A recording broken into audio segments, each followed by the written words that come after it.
Hello friends, welcome to Easy Embryology Cross Anatomy channel. Today we will see about development of the tongue.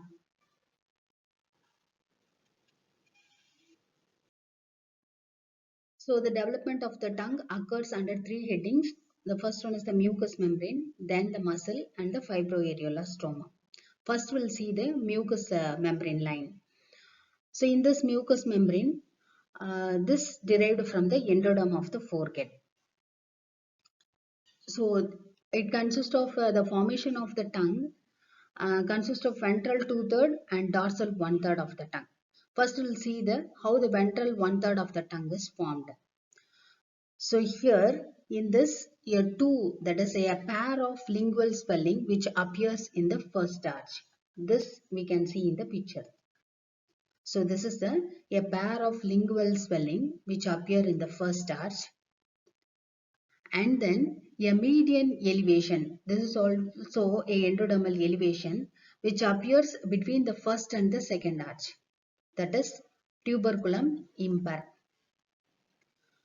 So when the growth occurs, the lingual swelling grows forwards and joined with the tuberculum impar and forms the ventral two-third of the tongue. So like this, the oral part of the tongue is developed.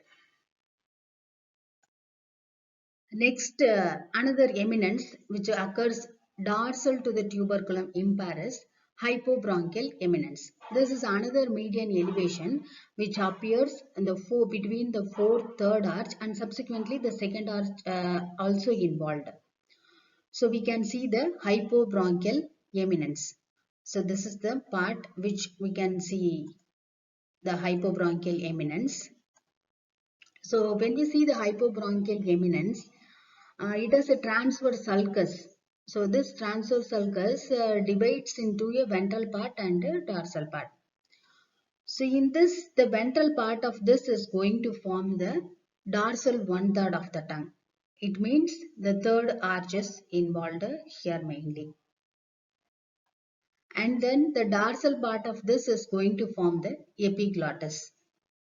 So like this, the ventral two-third of the tongue and dorsal one-third of the tongue is formed.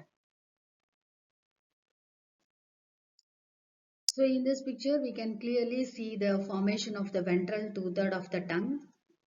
So this is the ventral two-third of the tongue and the dorsal one-third of the tongue, which is united in between these two. A V-shaped sulcus is present, which is called the sulcus terminalis. And in the center of the V-shaped sulcus terminalis, that is the median opening, which is called foramen caecum. That is the remnant of the thyroglossal duct.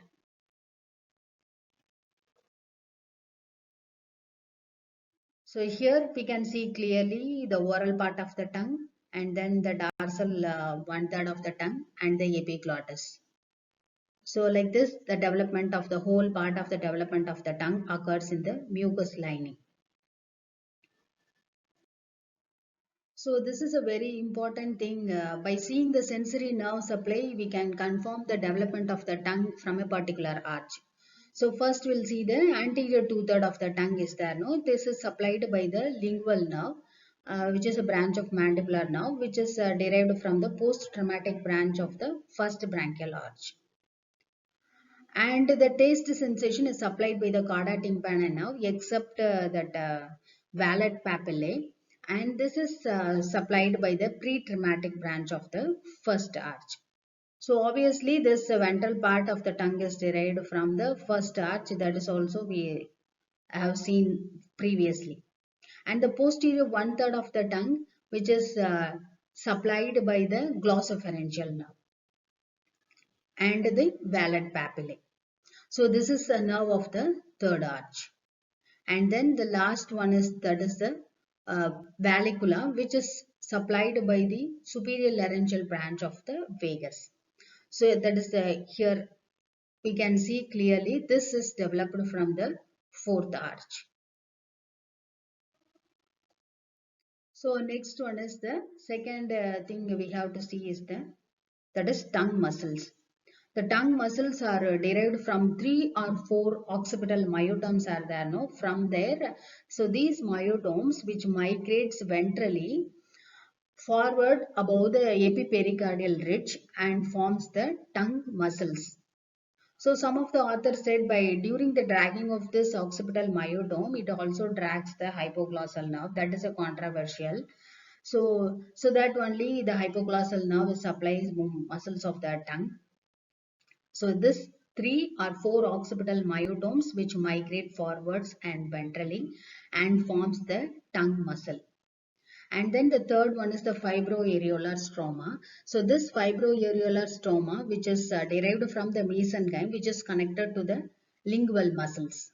So under these 3 headings, the tongue is going to develop. So I think you are able to understand this development of the tongue clearly. So thank you for watching this video. If you like this video, please share and subscribe.